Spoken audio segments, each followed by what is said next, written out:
miền rồi dú ui trong món bay pu con nè chả cả lá rồi pu láng nó nè ui phần mai làm ra quê rồi nhà đang pi đô và phải cả tự làm chắc chửi nước máu cháu nước chiết ốc con tới nhà ấy bằng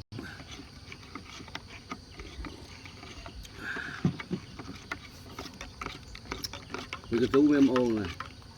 số ọt mẹ sla đô